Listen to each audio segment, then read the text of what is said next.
So let me quickly review the things that we have seen so far. So we have talked about select, project, union, and all of those things. And we have also talked about the generalized projection mechanism, where we actually can have multiple functions as our attributes, and also allow names for those particular attributes. This will come in handy later. We also talked about aggregate functions and how those aggregate functions are defined using the fancy G. And we also talked about how we can perform grouping on those variables, basically by stating the group variable on the group attribute on the left hand side, and the aggregate operation that we want to perform on the right hand side, basically on the table that we have. And we also talked about distinct. We can use distinct to for all of our aggregate functions, where we can say that count distinct would only count the distinct numbers that we have. Min max for distinct does not make any sense because the max would still remain the same. However, sum distinct does make sense because we would like to sum over all the distinct values.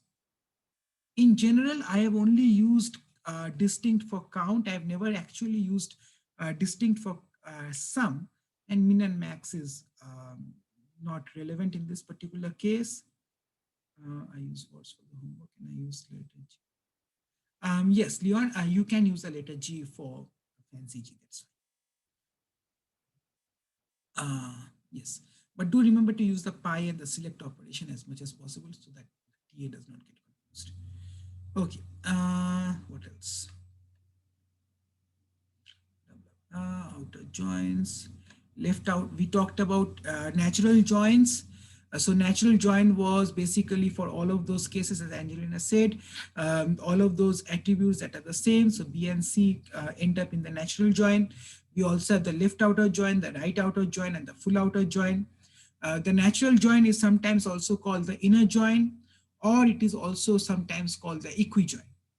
So that is, let me type out in the chat window. Join, joined, and inner join. Right. Let's see. We also talked about null variables and how they react to different project operations, unions and set operations, aggregate operations, and what else? We talked about inserting new tuples to our current relational model, and we talked about deletion, updation, that is using your assignment operator, as Taha said. And yes, so basically today what we are going to do is talk about SQL and basically the SQL language. So before I begin, any questions so far about this entire thing? Any other questions basically?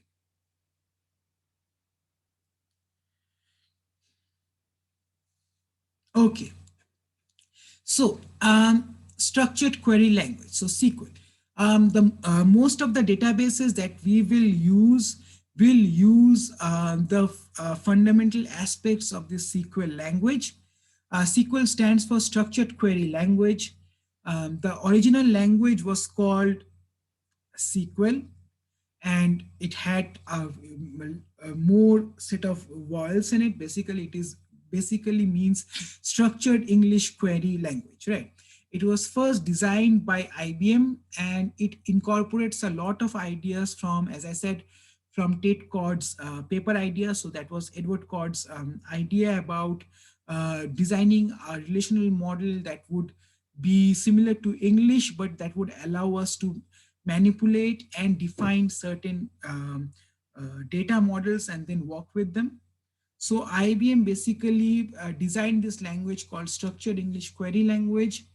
And then it basically went through the roof and people started using this protocol, and it became worldwide phenomena. And essentially, the reason we call this SQL is because IBM basically patented this particular term, that is structured English query language, and that is why people started using the term SQL. So you can call it SQL, you can call it SQL. I really don't mind. I started off calling it SQL, and then later SQL sounds nicer. So I started calling it SQL. There are many standards for SQL. Mostly SQL 92 is the standard that we usually follow, and it is usually backwards compatible, and there are many other new versions for SQL. Basically, every new version for SQL adds more capabilities to this particular language. So all of the things that we have seen so far using relational algebra are available from SQL 86, right? And basically SQL new standards add more capabilities as standards. So for example, um, natural joins. Let's take natural joins for an example. Natural joins was not a standard thing in terms of SQL. And as you know that well, let me ask. Um, can I design a relational algebra expression for natural join without actually using natural join? Can I design a natural join using Cartesian products and a select operation? Maybe. Yes, no. I want you guys to type out the answer so that I know that you understand. If you type no, that is fine. But I want to know that can I design a natural join operation by just using the Cartesian product and some select operations? Yes, right. So is exactly. So those are our fundamental operations. So initially SQL just allowed those fundamental operations, and as we move forward further these standardizations, they added more and more capabilities. So they added natural joins, they added outer joins. So for example, when we talk about outer joins and left outer joins, at least not in this class, but later we will see how we will do it in MySQL and MariaDB. But essentially, um, there are ways of doing this. Okay. Oh, I forgot some important announcements. Give me one quick sec. Okay. So blah blah blah. I will come to this in a second, but let me get back to this. So for this class, we will be mainly focusing on a particular database implementation, that is MySQL. So as I said, that different database implementations have differing variations on how they implement certain things. But at the end of the day, all SQL programming languages or MySQL, PostgreSQL, Oracle, what have you, would have these fundamental things. And we will also learn about certain differences about how they are representing those things. And mainly we would be using something called MariaDB. So let me type that out. So MariaDB is essentially a fork of MySQL. So you can either install MySQL as your database system, or you can also install MariaDB as your database system. But I would also suggest that you install another database implementation such as Postgres or Oracle to compare and contrast how those two or different database implementations differ. Mainly we would be using MariaDB, but the syntax would be pretty much the same as MySQL. Next class, I would take some time to show you guys how to work with an implementation of MariaDB. So all of the things that we are going to learn, we are going to work on that. But before that, can I ask you guys to type out? So two questions. If you have already installed a database system to your computer, type in the database that you have installed, Oracle, Postgres, or MySQL. And if you have not, just type in no.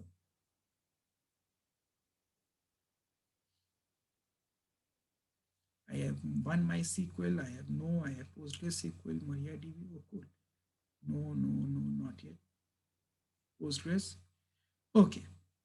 So Microsoft SQL Server. Okay. Okay. So next class, I will also go through installing MySQL or MariaDB to your systems, and then we will walk through. So I would want us to work with other databases, but I would also want us to have a standard database that we all communicate with, right?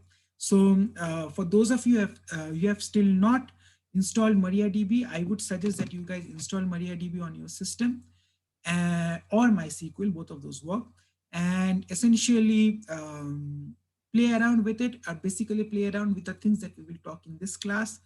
And essentially, if you have not installed a database system to your computer yet, please install it, and then we can talk about what issues you have in the next class. Can you send links to install? Yes, Mireya, uh, good point. I will give you a link to install MariaDB upon Blackboard after this class. Questions?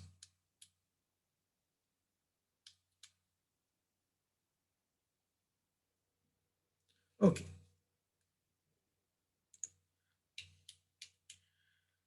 Okay. SQL. So essentially, SQL language um, has to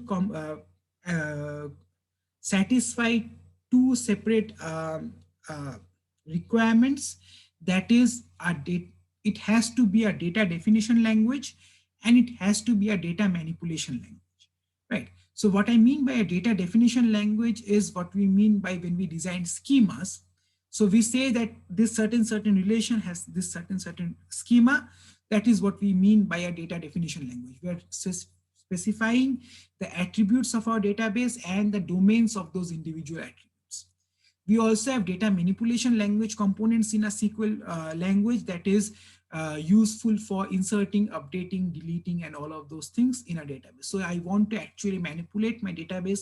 So one is for basically defining what the database would be. So essentially, you can think about it as in C++ or in other programming languages, declaring a variable versus defining and manipulating a variable, right? So I can declare that a variable is integer types or character types or whatever those things, those would define, uh, would be in the data definition language component of your SQL. And then we have data manipulation language, that is, how do I manipulate those values? We also have other tools. So for example, MySQL and MariaDB allows you to have a workbench um, for your databases. Edward, I'm not exactly sure how Microsoft SQL does that, but I would suggest that you still install MySQL or MariaDB, and that would allow you to get a workbench as well. That is usually a visual component so that you can visualize what your databases look like, including all your relations. And that includes, for example, let's say that I have a database that is a primary key that is also a primary key in another table. So it is a better way to visualize. So it basically connects those components. Or for example, a table that has a foreign keys for two primary keys of two other tables. So it gives you a nice visualization of those tables. Yes, and as Dean says, that is a nice link for installing MariaDB, but I will be posting um, the link to MariaDB on Blackboard as well. Okay. Another thing that databases need to worry about, and remember that up to now we were just bothered about how do we manipulate data, how do we get data from those tables. But another important thing that our databases need to be worried about is something called transactions. So transactions are essentially a component that would allow us to write code or perform operations on a database that is in a sense atomic. So when I say atomic, I mean that um, I would perform a certain operation on a database. Let's say that my database server is situated somewhere